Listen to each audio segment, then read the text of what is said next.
Okay, Minolta C227. Okay, this will be... alright. This is a fairly mundane original, but then a lot of the things I put on the glass are pretty mundane, and they get a different look to them and after I'm finished giving them the Konica Minolta treatment. Oh, but I've used other machines as well.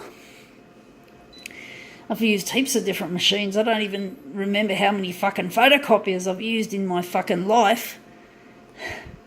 But I bet a lot of people think I'm fucking pathetic.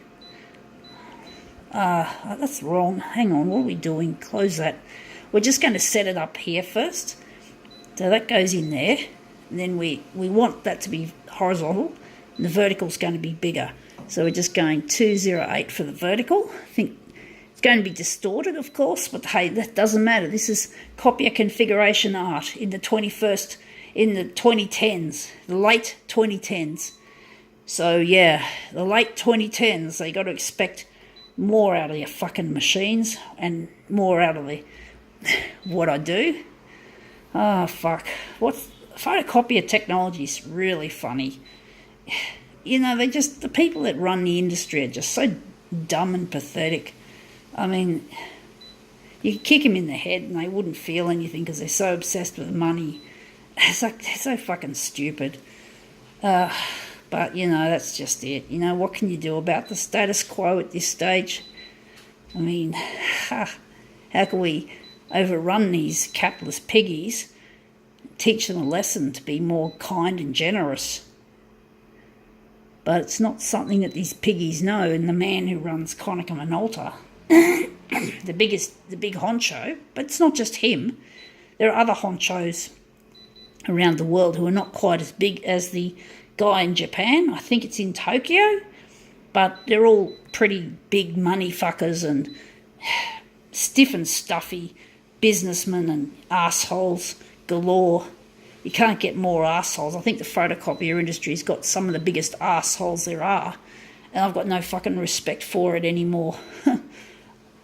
I know I need the company to buy the machine and to have a machine to demo, but I reckon I could take over Konica Minolta. So could Luigi. But how we're going to do it, that's a question. You know, it's possible. So many things are possible, but you got to find out a way how to make them possible. And this is Australian Seniors Insurance Agency. I found this somewhere.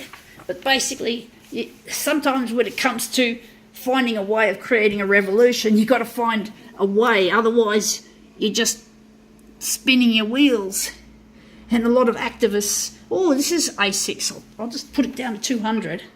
But basically, so many activists who try to push for better human rights and better environment basically end up burnt out.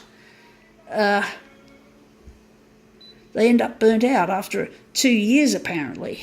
Such hard work for them, trying to beat the corporations, and the corporations are just too rich to get rid of or to flatten.